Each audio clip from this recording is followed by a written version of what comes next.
শুধু একটা জিনিস। ভেবে দেখুন তো, এমন একটা জিনিস যা এক রাতের জন্য আপনাকে সবার চেয়ে আলাদা করে দিতে পারে, যা আপনার সব গোপন স্বপ্নের প্রতিচ্ছবি। এর প্রত্যেকটা হীরা যেন কথা বলছে, সম্মান, খ্যাতি আর প্রশংসার প্রতিশ্রুতি দিচ্ছে। কিন্তু সব চকচকে জিনিসই কি আসল হয়? আর সেই রাতে তার স্বপ্ন সত্যি হয়ে গেল।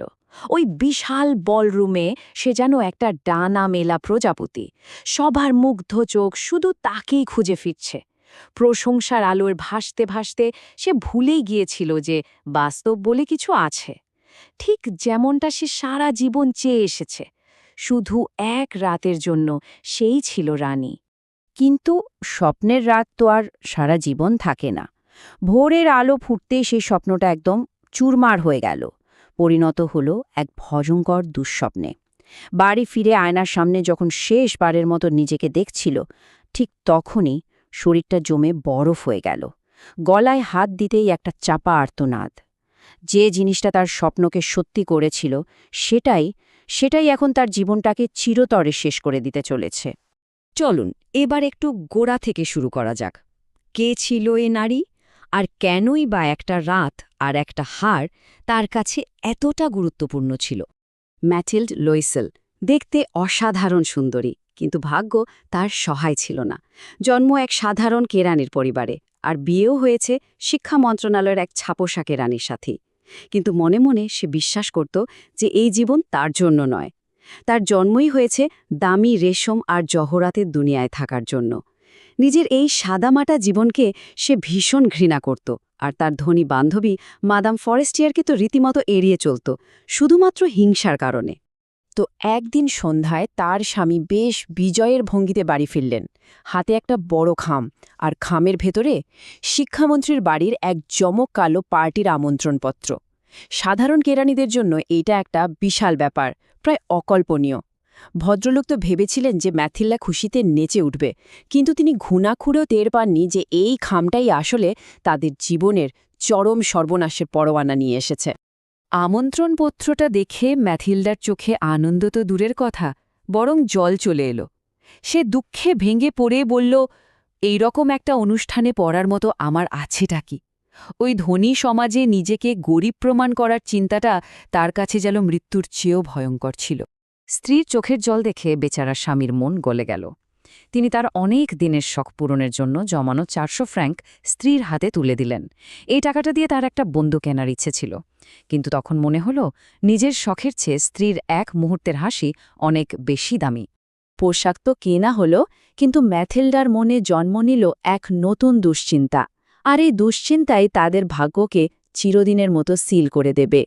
অনুষ্ঠানে ঠিক আগের দিন ম্যাথিল্ডা বেঁকে বসল। এত দামি পোশাকের সাথে পরার মতো তার কাছে একটাও গয়না নেই। সে তার স্বামীকে সাফ জানিয়ে দিল, আমি কিছুতেই যাব না।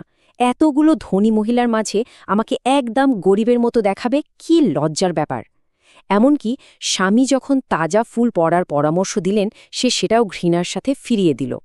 হঠাৎ করেই তার স্বামীর মাথায় একটা বুদ্ধি খেলে গেল। তিনি বললেন, আরে, তোমার ওই ধনী বান্ধবী মাদাম ফরেস্টিয়ারের কাছ থেকে গয়না ধার চাইতে পারো তো? প্রস্তাবটা ম্যাথিল্ডার দারুণ পছন্দ হল। বান্ধবীর চোখ ধাঁধানো গয়নার বাক্স থেকে সে বেছে নিল সবচেয়ে সুন্দর, সবচেয়ে ঝকঝকে হীরার হারটা। সেই মুহূর্তে সে একটুও বুঝতে পারেনি যে সে আসলে হীরা নয়, নিজের দুর্ভাগ্যকে গলায় পড়তে চলেছে। সেই রাতটা ছিল সত্যি ম্যাথিল্ডার জীবনের সেরা রাত। সেই ছিল পার্টির মধ্যমণি, সবচেয়ে সুন্দরী, সবচেয়ে আকর্ষণীয়। পুরুষদের মুগ্ধদৃষ্টি, নারীদের ঈর্ষা, সবকিছু সে প্রাণভরে উপভোগ করছিল। স্বয়ং মন্ত্রী পর্যন্ত তার সৌন্দর্যের প্রশংসা না করে পারেননি। সাফল্যের নেশায় সে তখন পুরোপুরি বোধ হয়ে আছে। ভোর 4টের সময় যখন তারা বাড়ি ফিরল, তখনও ম্যাথিল্ডার ঘোর কাটেনি। আয়নার সামনে দাঁড়িয়ে সে শেষবারের মতো তার সেই বিজয়িনীর রূপটা দেখে নিতে চাইল।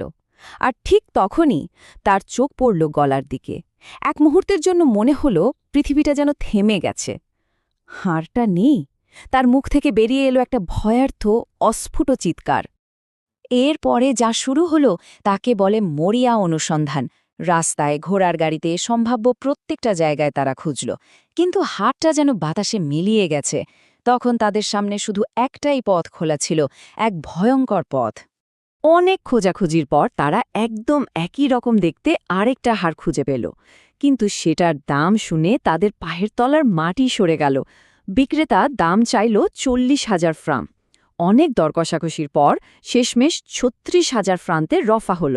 ম্যাথিল্ডার স্বামী তার বাবার রেখে যাওয়ার শেষ সম্বলটুকু, মানে 18,000 ফ্রাঁ, পুরোটাই দিয়ে দিলেন। আর বাকি 18,000 ফ্রাঁ জোগাড় করতে তিনি মহাজন, সুদখোর, পরিচিত অপরিচিত যার কাছ থেকে পেরেছেন চড়া সুদে ঋণ নিয়েছেন। তারা এমন এক ঋণের জালে জড়িয়ে পড়লেন যা তাদের গোটা জীবনটাই শুষে নেবে। তারা নতুন হাটটা কিনে ম্যাডাম ফরেস্টিয়ারকে ফেরত দিয়ে এলো। দেরি হয় তিনি একটু বিরক্ত হলেন বটে, কিন্তু বাক্সটা খুলেও দেখলেন না।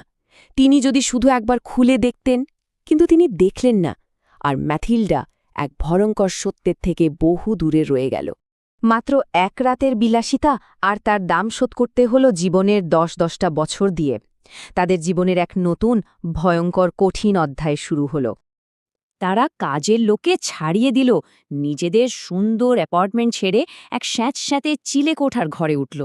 যে ম্যাথিল্ডার হাত একসময় ছিল নরম তুলতুলে, সেই হাত দিয়েই সে আব ঘর মোছে, বাসন মাজে।